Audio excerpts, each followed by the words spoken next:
Good morning, gentlemen, and all the Good morning. participants that are joining us today. So I wanted to start real quickly by letting each of you introduce yourselves so that the participants know who they're speaking to and who they're hearing from. And then additionally, we just want to let participants know, please feel free to submit your questions on the Q&A, and we're going to try and get to as many of them as possible. We may wait till the end if I see a really good question for the panelists and something that goes along the lines of the questions that we are already asking. I'll go ahead and submit that question throughout the time that we're broadcasting. So I'll start and say, Rafael, you want to take it off and go ahead and introduce yourself? Sure. Thank you, Christy. My name is Rafael Aquino. I'm one of the co-founders at Affinity Management Services.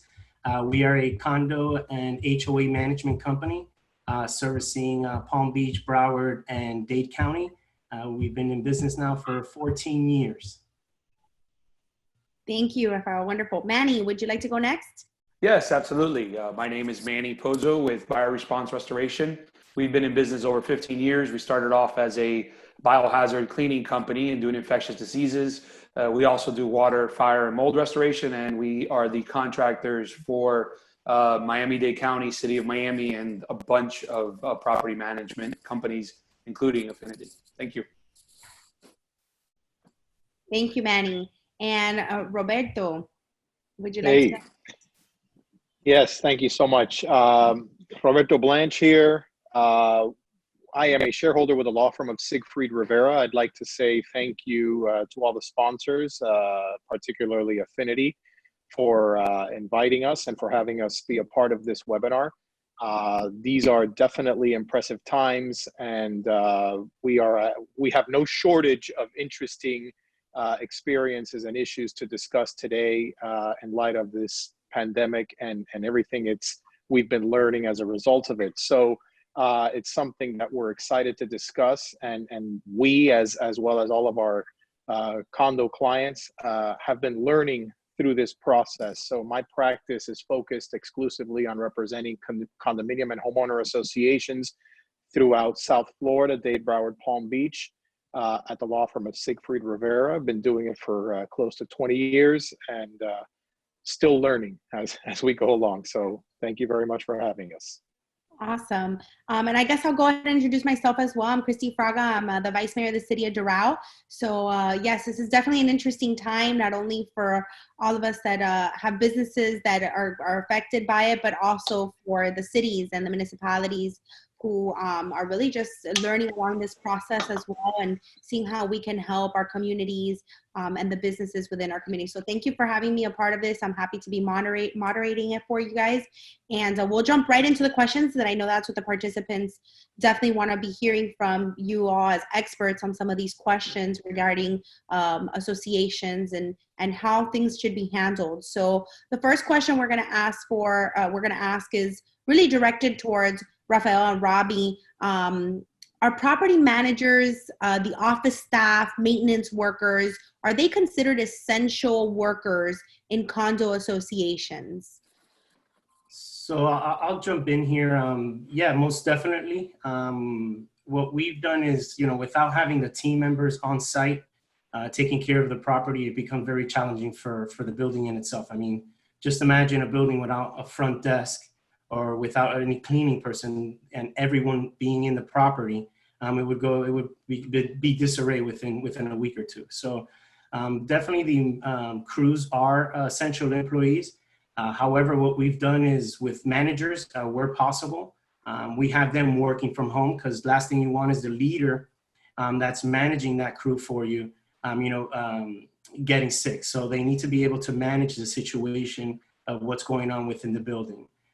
So janitorial maintenance, front desk, we've definitely considered them to be essential employees. And more than ever, honestly, we've come to realize how valuable these individuals are. Just like for the regular folks, the people who work at the grocery stores and whatnot. Same thing goes with our team members on site. Without them, a lot of the stuff that's going on today, a lot of the help more than anything else that they're providing these residents wouldn't be possible. So I definitely wanted to thank them. We spent the past 2 weeks just thanking them because, they're really in the front lines, just like the doctors and the nurses are. I'd like to touch upon that, if I may, because one of the things we've learned is it becomes difficult to really pigeonhole or define what is an essential personnel. This started off when we reviewed the mayor's order, for instance, at the Miami-Dade County level. There was a set of professions or individuals that were considered to be essential. Those orders went through a change and a metamorphosis of what are essential services. The governor then issued an order subsequent to that, giving deference to Miami-Dade County's order in his own order as to what is an essential person, and then subsequently modified that by virtue of amending his order and referencing the CDC's list of who is or who are essential personnel. At the end of the day, we pretty much find out that the universe of what is an essential personnel is very broad, very debatable, very up for interpretation. But let's be pragmatic here, and let's understand that there are, and Ralph touched upon this, there are definitely some folks that are critical and key to community associations, whether you're a homeowner association, a co-op, or a condo, and critical to the operation of that association. I think what is more important is what Rafael indicated, which is what measures are your management company taking to make sure that you are providing for continuity of these critical services, right? Clearly, you can have 100% of your workforce in the building, but are you, as a management company, as a board of directors, are you seeking to implement measures where you are staggering some of your team so that in the event that one or a few of them do get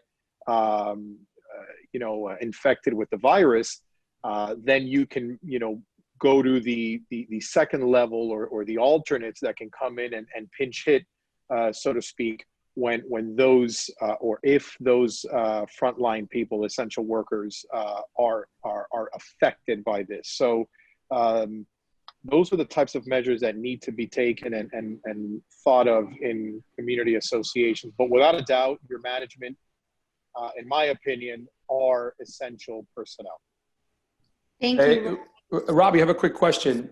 If the staff has coronavirus or suspects that they do, does the management company have to inform the residents that there was an employee that had coronavirus?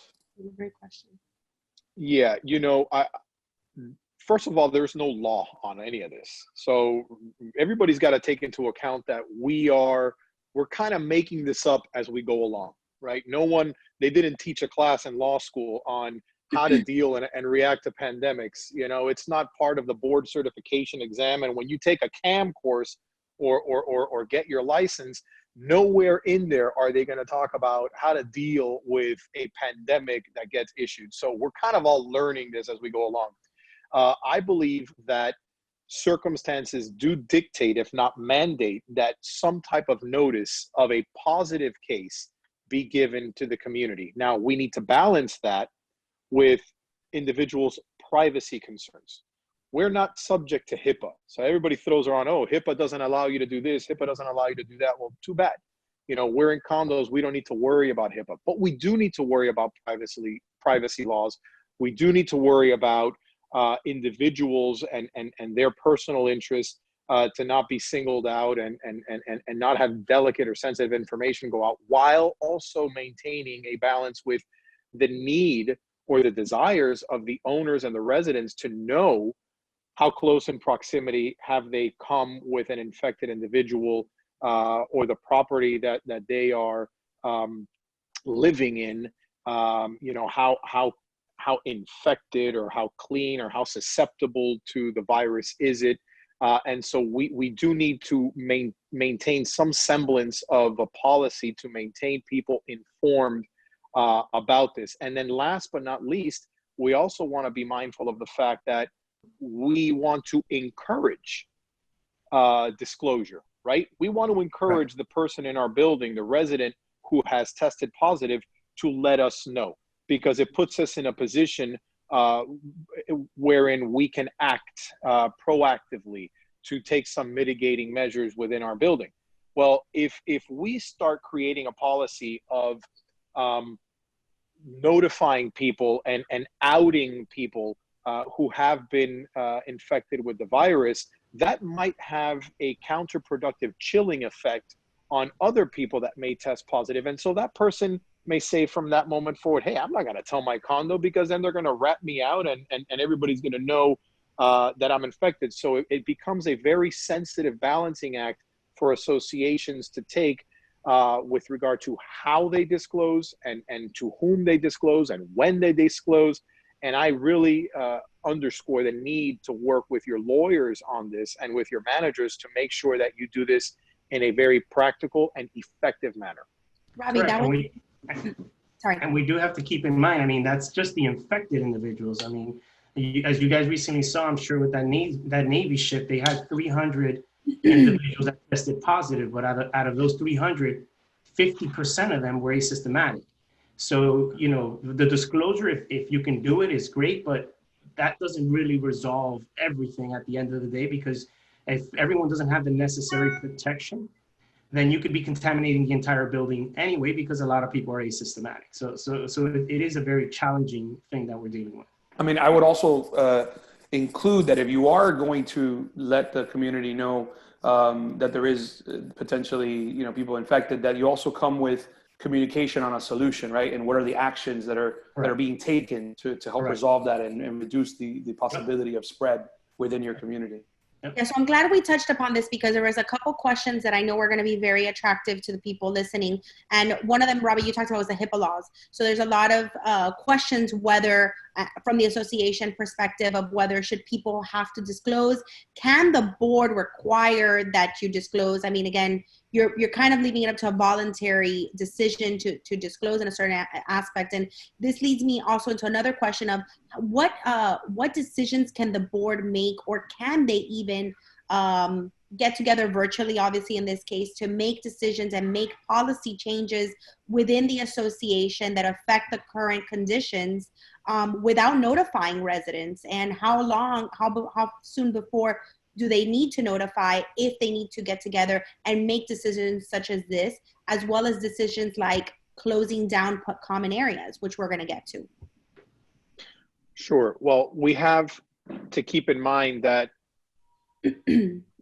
generally speaking, condominium associations and homeowner associations need to conduct their business out in the open, right? It's similar to like doing business in the sunshine when you're a public official. So there is that desire, there is that concept of making sure that your constituents, i.e. homeowners, unit owners, are informed, have access to information and to the conduct of business within community associations, hence why official records need to be available in condos and meetings need to be open, etc.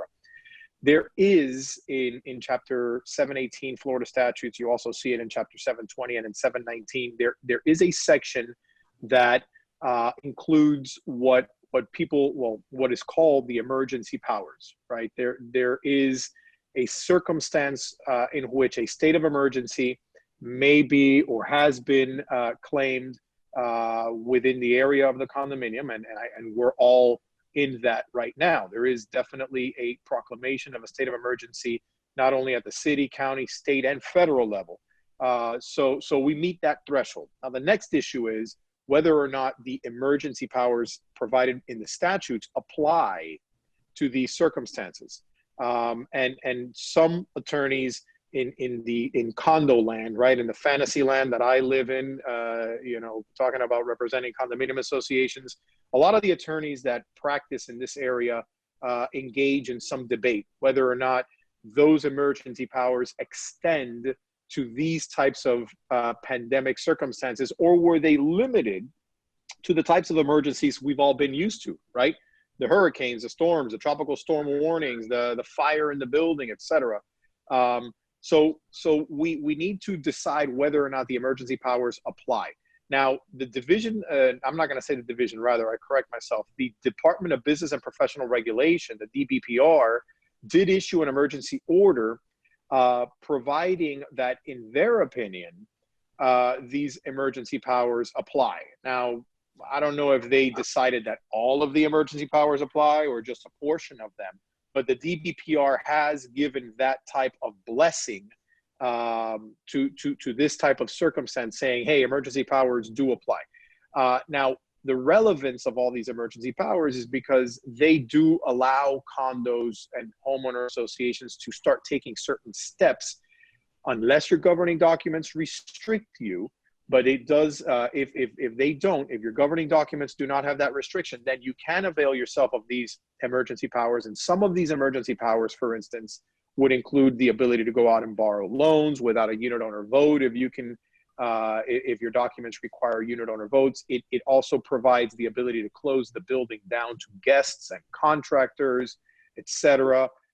If somebody has opined that it is in the interest of public health and safety to limit the access. It does allow you to have meetings without the notice requirements or suspend the notice requirements or the openness of the meetings.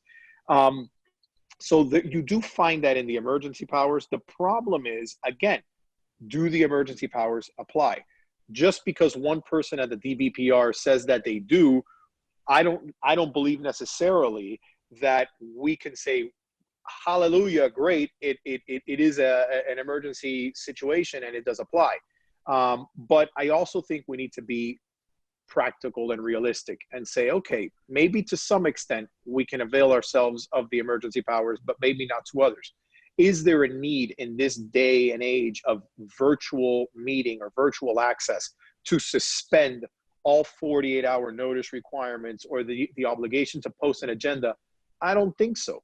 I think that you could provide notice. I think you could provide agendas. I think members, or the ability for members to attend meetings of the board, meetings of the members, is feasible in circumstances such as this. You know, Zoom meetings, virtual meetings. You know, you can have conference calls and set up a phone for the person that doesn't have the capacity or the intellect to do a Zoom meeting or some type of other virtual presence. So there are measures that could be taken to preserve the rights of members to be informed and be active in the process. And I don't suggest that this is the time for condo and HOA boards to start playing Wild West and start having, you know, closed door meetings and meetings without notice, because you don't really need to do that. You know, there are ways you can get around it. Talk to your lawyers, talk to your managers, see how you can balance your real needs with the objectives that the statutes have in mind to preserve the right for members and the constituents to be informed and on top of what's going on. Great. Thank you, Robbie. Yeah, absolutely. I think that that's a great way to look at it. And we're lucky that we live in an age where technology is extremely accessible to many. And like you said, even to those who may not have the ability to do certain technology, there's call-ins and definitely many ways for the association to be able to get that information out. So we appreciate that. And I know that that was one question that many people were going to be questioning and asking about was how much power does the association have to make decisions quickly. And with that being said, you know, we talked about having people in the community who are identified as being testing positive, and those who even haven't gotten a test but have symptoms. What should the association do to remedy a person who has identified to be positive or even have symptoms and has to step out to go get checked? Or because you know, there's a lot of times where, and I actually heard this here in Doral, we have several associations, as you know, and there was a gentleman in a building, in one of our buildings, that he was alone and he was feeling very, very sick, and he had to get in the elevator and leave his building to be able to go get tested. And if he was positive, which I haven't received any information whether he was or wasn't, but he got into an elevator and he went into common areas and possibly could have contaminated an area where many people have to come in and out of. We hope that he contacted the association and let them know, hey, I may not be, but here's what I know so far. What should the association do at this point? And also this question is for Manny. How quickly do you step in and say, let's take care of the infected, possibly infected areas so that the spread doesn't continue along the rest of the building or the rest of the common areas? Because unfortunately, people do still have to come in and out, whether they're essential service professionals or they have to go out and get goods for their family at the supermarket, pharmacy, and such. Yeah. I mean, as far as the spread, I'll go ahead and take that since that was the last point that you made or question that you asked. It's very frustrating when I'm working with associations and they've had a confirmed case, they've had a unit owner or visitor that's been in these common areas, and then at that point, especially now, where we know this is an issue, where they have to go get approvals, and they said, let's see if we can get approvals in the next 2 or 3 days.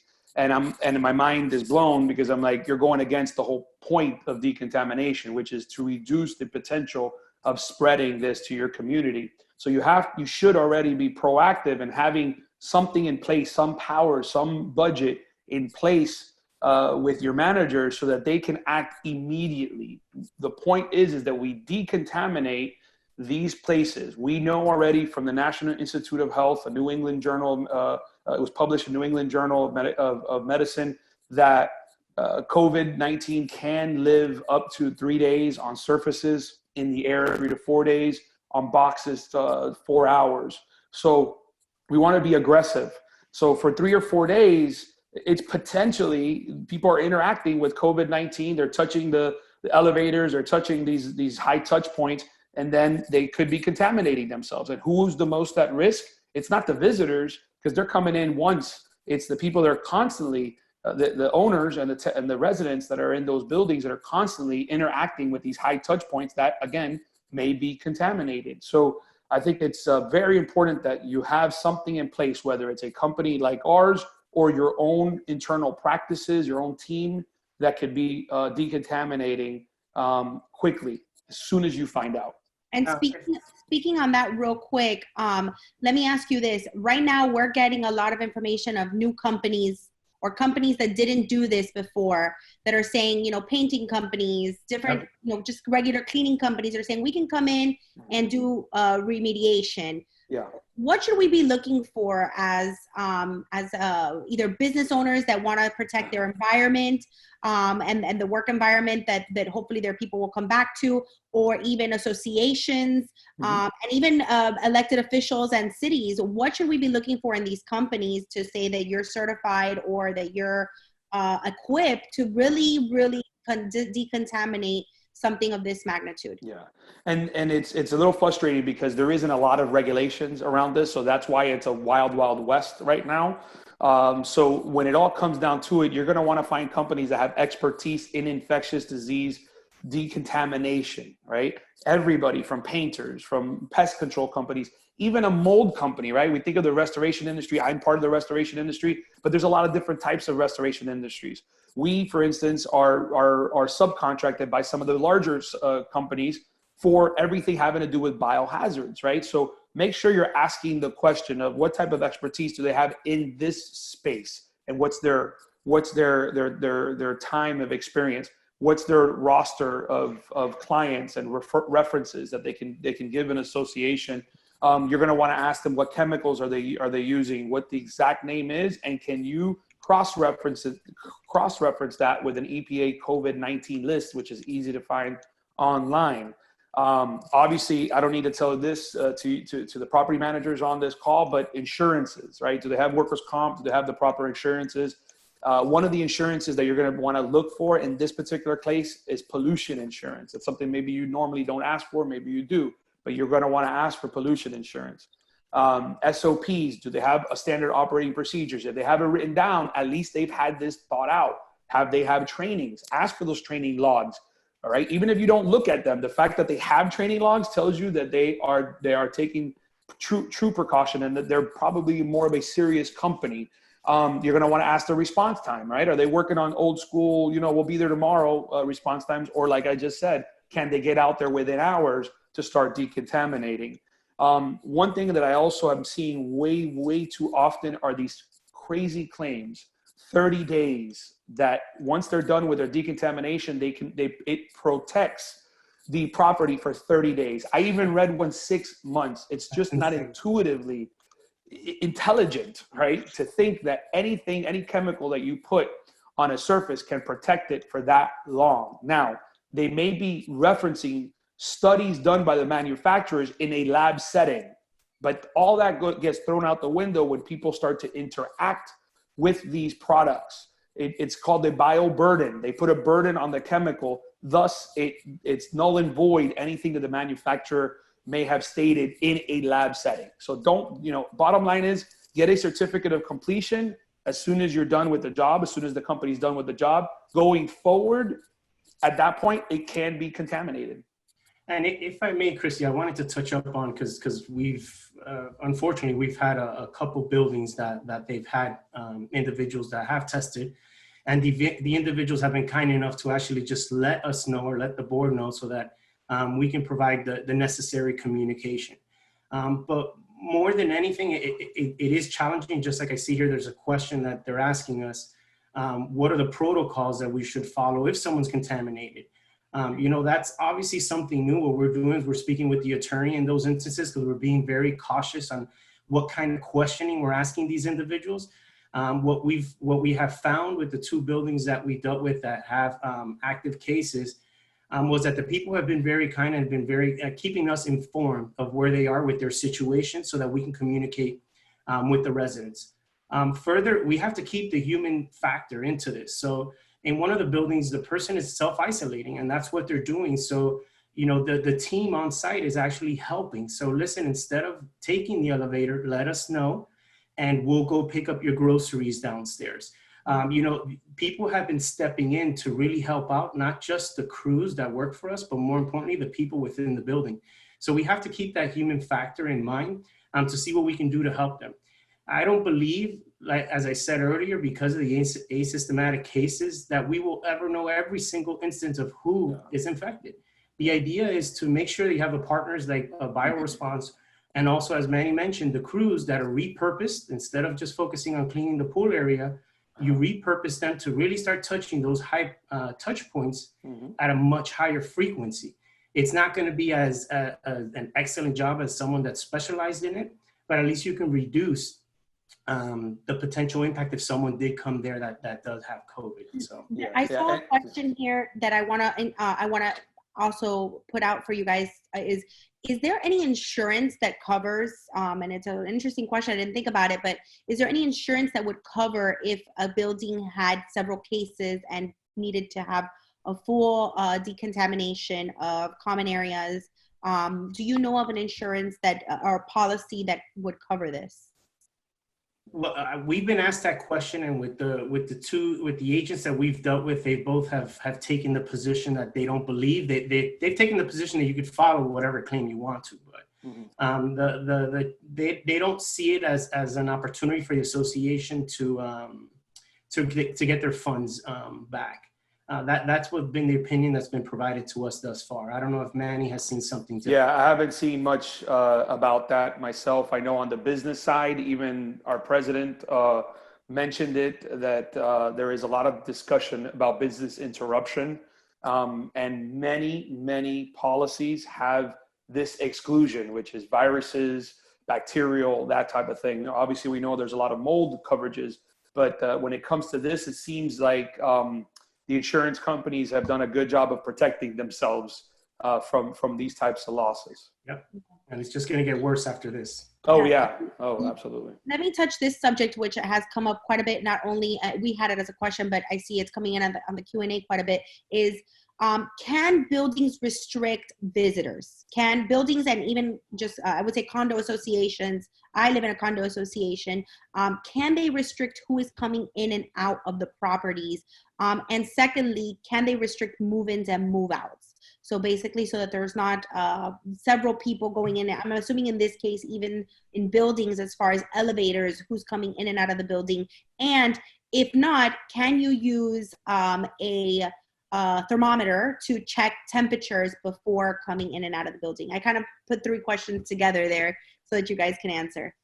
I'll let Robbie start off so he could give the legal perspective, and then I'll talk on some of the management points. Thanks, Ralph.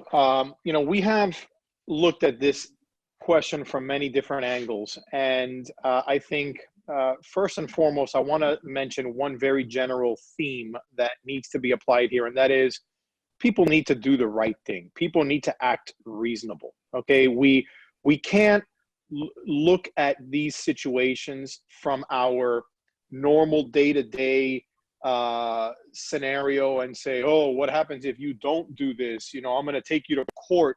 Good luck. You can't go to court. The courts aren't doing much business anyway. People got other things going on. I mean, what are you going to do? You're going to drive to the courthouse and file a complaint? I mean, no.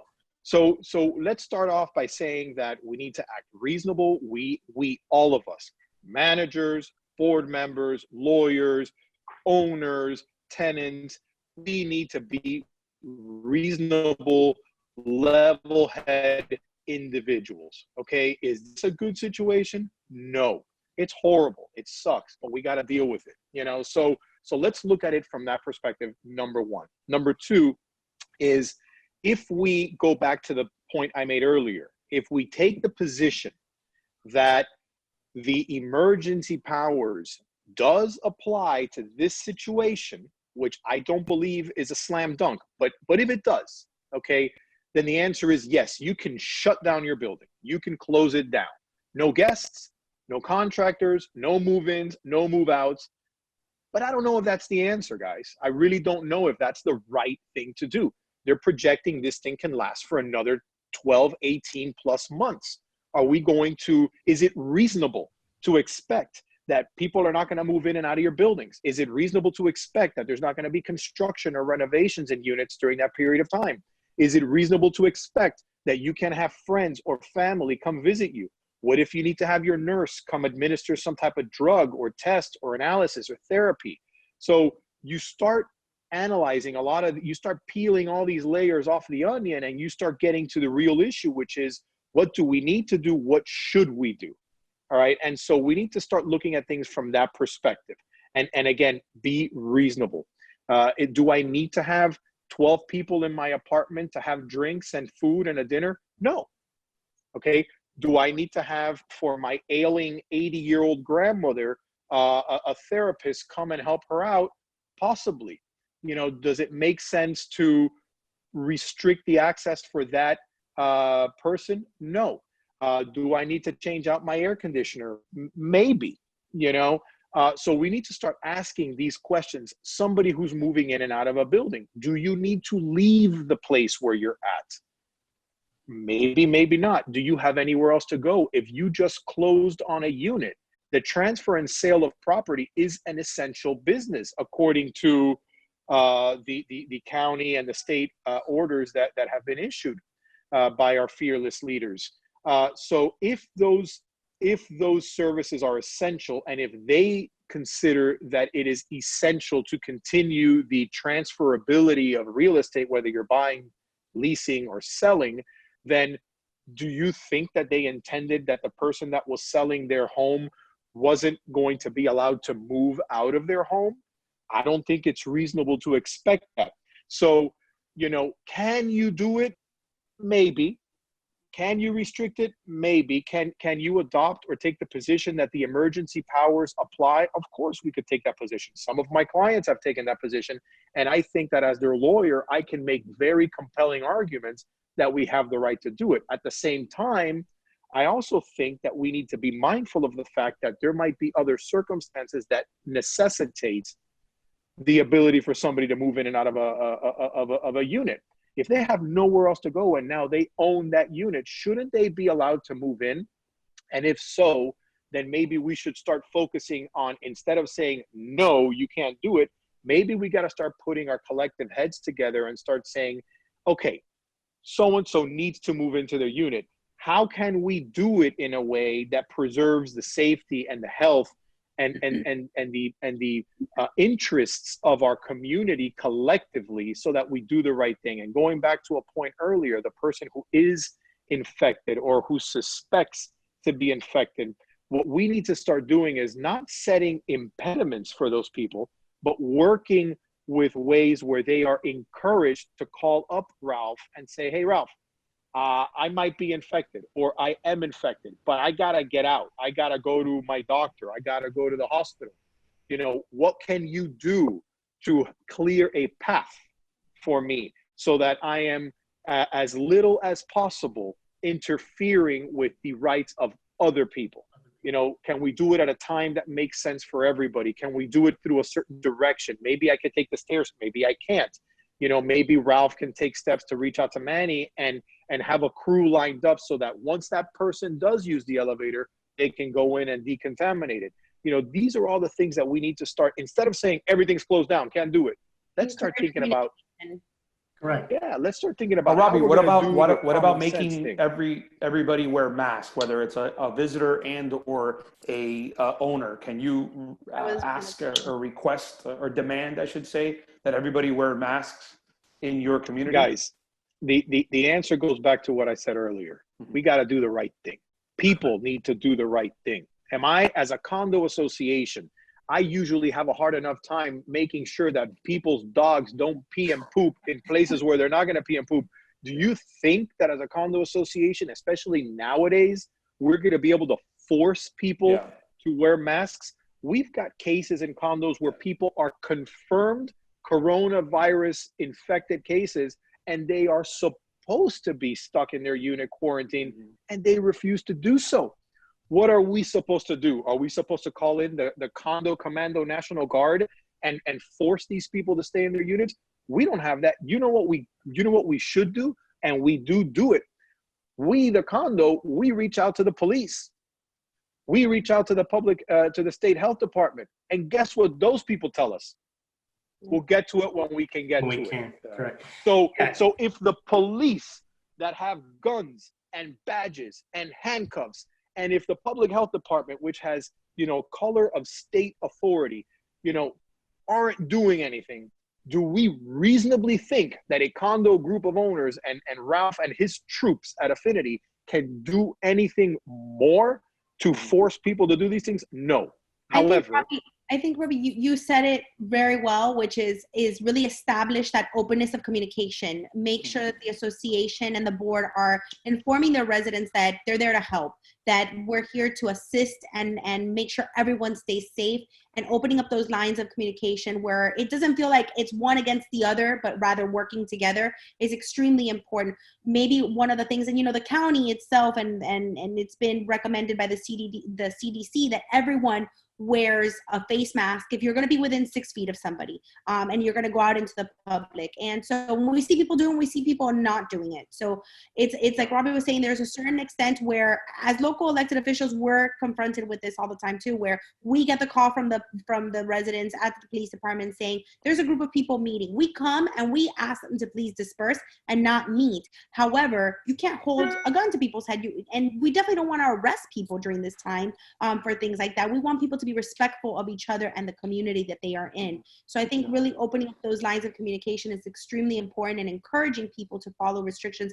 One of the things I think that would be helpful for maybe in buildings especially would be maybe provide masks at the front desk where you can say, you know, we have them. We really recommend that you wear them. We're going to give it to you and facilitate in that form. And Robbie, maybe that helps with the restriction of the board saying, you know, we want to put this into place, but you say, well, we can't force people, but if we make it easy for people and we show that we're being helpful, more people will adhere to that. Well, I'd also say by having that available. Sorry, go ahead, Ralph. I did want to add, I mean, from a statistical point of view, because we monitor how many sales we have per week, how many estoppels and so forth. You know, we thought that was going to be a major impact, and we've been monitoring it since this whole COVID case came on. And we did have a slight drop the first week, but we're right back up to the same amount of estoppels, maybe a 1% to 2% drop in applications. So it hasn't stopped. I mean, people are still having to live their lives. And at the end of the day, as Robbie mentioned, it is being reasonable. It's working with these individuals, and boards also understanding that there was a question, can we stop moving and move outs? No, you can't. I mean, what is it that you're going to do? How are you going to stop that person? Number one, which this is a whole nother webinar, is the potential financial impact this is going to have to associations, which is going to come down the line. It's not going to be immediate.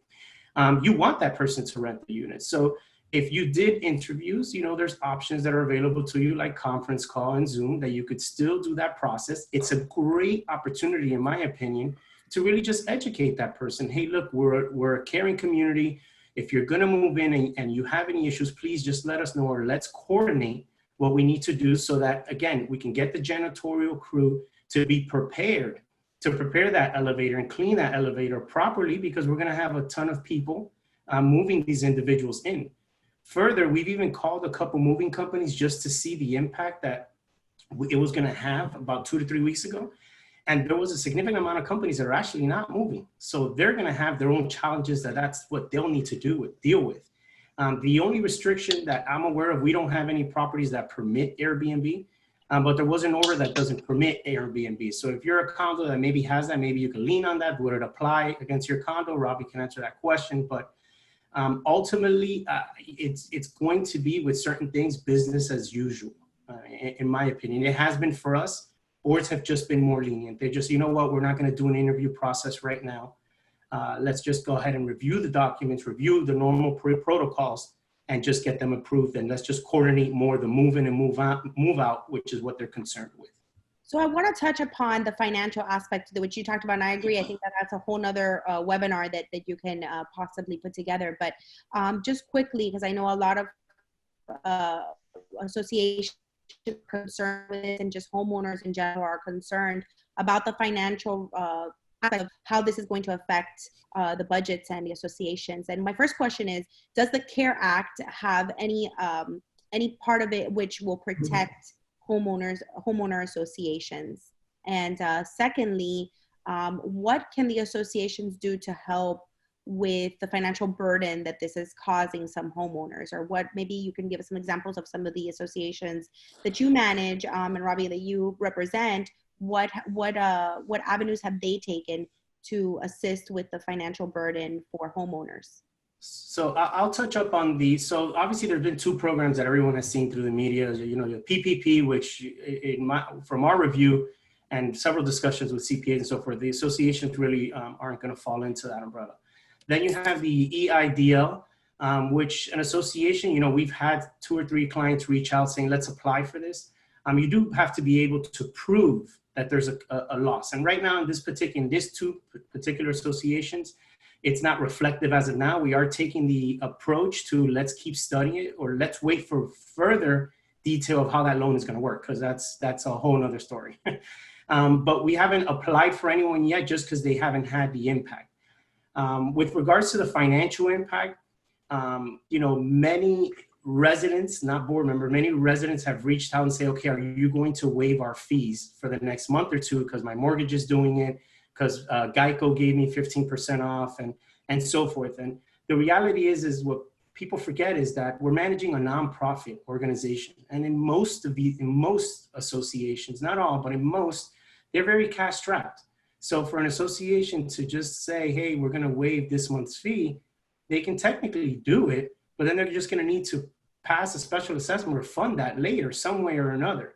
What we've been recommending to our clients is potentially waiving late fees, waiving interest, something to be able to help. If there's someone that falls, that loses your job, maybe put together a structure of a repayment within a month or two, something that's reasonable.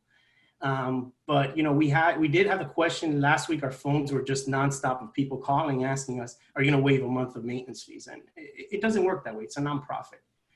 So all we could do is we do have to collect those assessments, because these associations in most cases, maybe if they have a month or two, just like most of the large businesses we've seen, that's all they have, and they can't survive without collecting these assessments. Yeah, I want to basically piggyback on what Ralph said, which is, with regard to the SBA, I don't have anything else to add to that point. So the CARES Act, everything he said is what I've pulled out of my pocket when anybody asked the question. But from the condominium association's perspective and how to deal with a lot of these financial constraints and with owners' requests, we have been experiencing some of our clients starting to get these requests. Those very proactive boards and managers I would say a month ago, were already starting to think of ways to reduce the fat from their budgets, to start tightening that belt, to start anticipating certain, you know, difficult times. And you turn on the news every day. I try to avoid doing that, but you know, it's like a train wreck. You keep, you know, forcing yourself to look. But the news yesterday was the FIU economic study, and how the economy is going to be horrible, you know, even when the health system gets better. And they're telling us the stuff we've already come to realize. But I think it's a very fair gamble to bet on the fact that we're going to have upcoming times of delinquencies in condos and difficulties in condos. We experienced this back in 2007, 2008, and we found ways to maneuver it. Obviously, circumstances are different.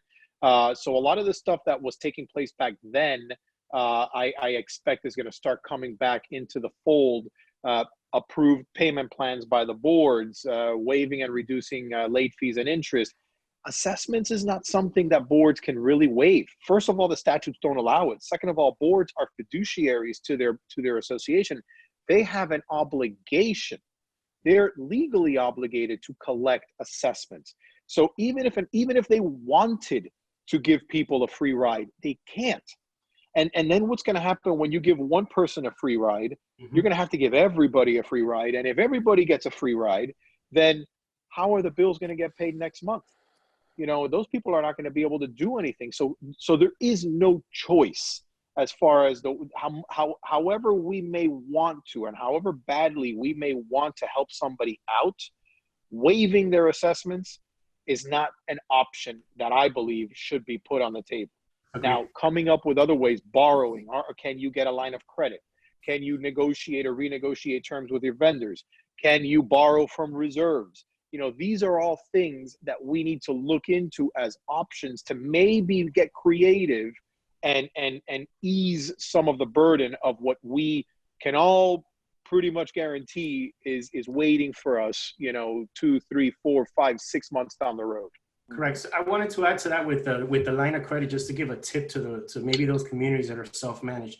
And that is one of the programs that we're already working with some partner banks, is to be able to get some form of a line of credit where the association can just borrow as they need when the time does come, when they have these bad debts. Because most associations by this time have pretty much eliminated the bad debt out of their budgets. If they have it, it's very small.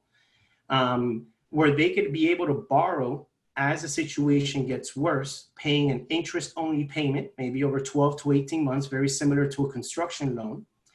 And then once the situation gets at its peak, okay, they have just enough to borrow from the line of credit, and then they can lock in that rate for 7 to 10 years, depending on how much they had to borrow. So it gives them the opportunity to breathe for some time, because they're only making interest payments. But then eventually they'll have to pass something so they can cover those amortization payments throughout the rest of the year. So those are some of the creative tactics that we are coming up with as well. Here's a question. Should homeowners notify their associations if they're not going to be able to pay immediately? Should they tell them? Should they start working out payment plans? And how should homeowners approach it on their aspect if they cannot financially meet the obligation? I mean, I'll take a quick stab at that real quick. I mean, I encourage that. I think, you know, we are dealing with unprecedented unemployment. I mean, I don't believe there should be a stigma, an issue with having the difficulty to pay. So absolutely, an owner should approach management, should approach the association, try to see if there is any way that they can be assisted. And that's a hard yes for me, because the worst that can happen is they say no. Alternatively, it'll give the association the ability to assess how many people they're going to be having issues with, and maybe open their eyes to what types of other accommodations can be provided. I would agree with Robbie 100% there. It's much easier, number one, when you're already communicating ahead of time that there's going to be a challenge. It allows the association management and its board to properly plan and get together and see what we're going to do to be able to help that person. If you're just going to outright ignore the association, you're just going to fall into the norm and just go through the collection process because there's been no communication with us whatsoever. So on that point, I would definitely agree with Robbie. Great. So I think we've answered a lot of the questions that have come in just generally over what we've been discussing during this time. I do have a question for Manny. Manny, in some of these, so if you're not in a building, right? So in like my case, I'm in a condo association, but they're townhomes that you know that are open. What can individuals do to protect their homes in the sense of you got to go out to the grocery store before you walk into your house? What do you recommend that you do to protect the interior of your home and your family? And to follow up with that question as well, and this may be also for Rafael, if someone in a unit that is that's inside an association happens to be ill and has to be removed, or unfortunately passes away, does the association have the right to come in and decontaminate that area as well? Okay. So first question is, I mean, we've heard it time and time again on the news. You're going to want to focus on yourself, right? Imagine that you've just gotten the cooties, right? In this case, it's COVID-19. You have it on your hands. That's the worst place to have it because you're going to touch your face, and that's how it enters your bloodstream and your system.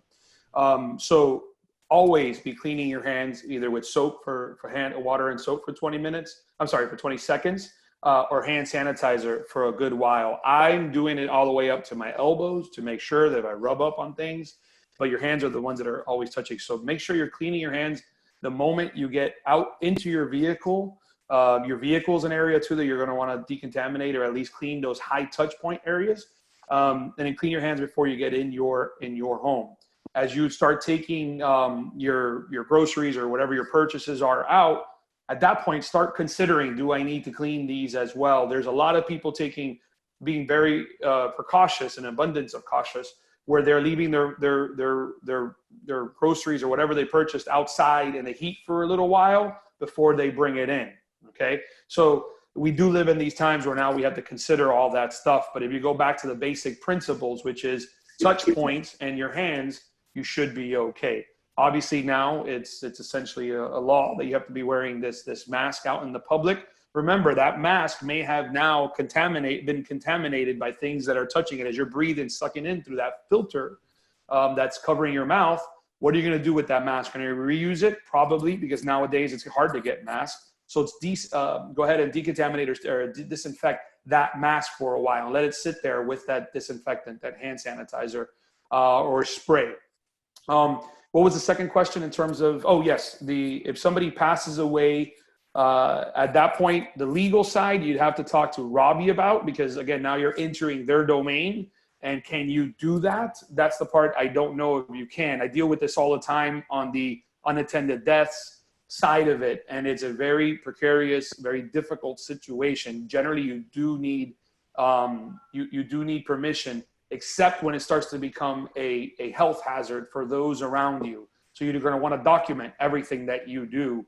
In terms of documentation, in terms of decontamination, I would decontaminate, if allowed, their unit, absolutely, and any of the common areas that that particular person has utilized. So I'm getting this a lot. They live on the 8th floor. Do we have to do the whole building? It's your choice if you want to do the whole building. At minimum, I would do the 8th floor completely, both however many elevators that person may have taken, and any other common areas or touch points that that person may have touched at minimum to ensure that it's been decontaminated. And again, because the worst thing you want right now is where everybody else is going home to quarantine to their families. You know, people in these associations and these buildings are quarantining with another 1,000 people potentially. And so you want to have, be very cautious, and because the last thing you want is a complete spread, a complete outbreak in your community. Because at that point, everything that Robbie said about can the police show up, can the Department of Health, if you have a major outbreak, they will show up. Okay, thank you, Manny. In addition to the media, right? The last thing I think anybody wants here is I don't the think media sitting there, where they're saying, here we have 10 people with confirmed COVID cases, right? So. Well, I think we've taken up the hour, and I think it was a very productive conversation with a lot of wonderful information. So thank you, gentlemen, for participating. I don't know if any of you have something you want to wrap up with, leave anything that you wanted to mention that we did not cover. I think, like I said, we covered all the questions that came in. So thank you to all the participants that sent questions and participated today. And we hope that you got a lot of useful information out of this. Yeah, I mean, I once again, I want to thank you very much, Christy and Ralph and Manny for a very insightful discussion. I also want to thank all the participants that presented questions.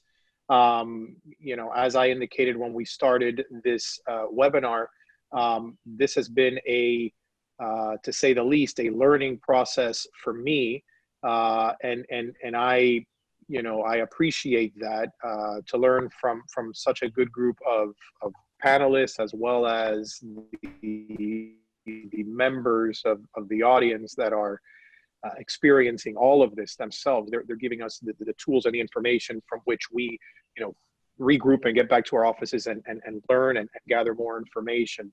I also want to leave everybody with what I said earlier, you know, and that is let's be good citizens. Let's be good social citizens. Let's do the right thing. You know, in normal times, I might tell people it's none of your business what disease or sickness I have. You know, this is something where we're letting our guards down, and we have to do the right thing for the benefit of others, for the benefit of those around us and our community.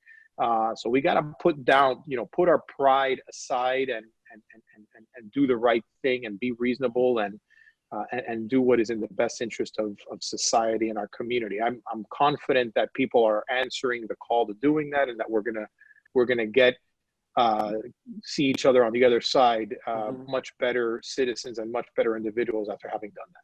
Yeah, I agree with Robbie completely. The one thing I want to add too is if you have any questions whatsoever concerning contamination, sanitation, training of your own staff, please feel free to reach out to me. It's definitely free for me to answer any questions, give free estimates, anything like that. I'm here to help. I'm once again, like Robbie said, I'm very appreciative of this opportunity to be in front of you. But I also realize sometimes you may have individual questions. So at that point, feel free to email me, text me, call me, and I'll definitely be able to answer those for you. If I could, if not, we'll find somebody to answer them. Thank you, Manny. And I wanted to thank you all, the three of you, for attending and making this happen, because honestly, without either of you or all three of you, we wouldn't have been able to do this. I also wanted to thank the 100+ participants that were here. You know, like I like to say, knowledge is responsibility, and you've taken the time to really get this additional information to improve your community. We are seeing it, as Robbie said in those nice words, we are seeing the guards coming down. I'm a believer that these communities were built to build that sense of community, and now is the opportunity to take advantage of that. So if you've had challenging times with some of your residents, now is the time to shine, to really be there for your neighbor and help them out, because we will get to the other side and life will go back to what it always was. But it would be nice for us to go back and be in a different position as humans, which is what we all are at the end of the day. This has impacted everyone in our worlds, no matter what you are or who you are. So it's given us the opportunity to really open our eyes and see what each of us really are. So thank you. Yes, thank you, gentlemen. Very insightful, wonderful information from all three of you. I really appreciate Affinity for putting this together and for inviting me to participate. We've gotten some great feedback. A lot of people saying best session yet. So this was great information, and I'll definitely share it on my social media, because I know there's a lot of people that possibly weren't able to attend that did have a lot of questions. In Doral particularly, we have about 97 associations. So we are a community that's comprised almost completely of associations. So I appreciate you guys for doing this, for taking the time out of your schedules to be able to provide this information for our community. So thank you very much. Stay safe. And we will hopefully see each other soon in a setting where we can actually get together. Correct. All right, everyone, have a good one. Thank you very much. Bye-bye.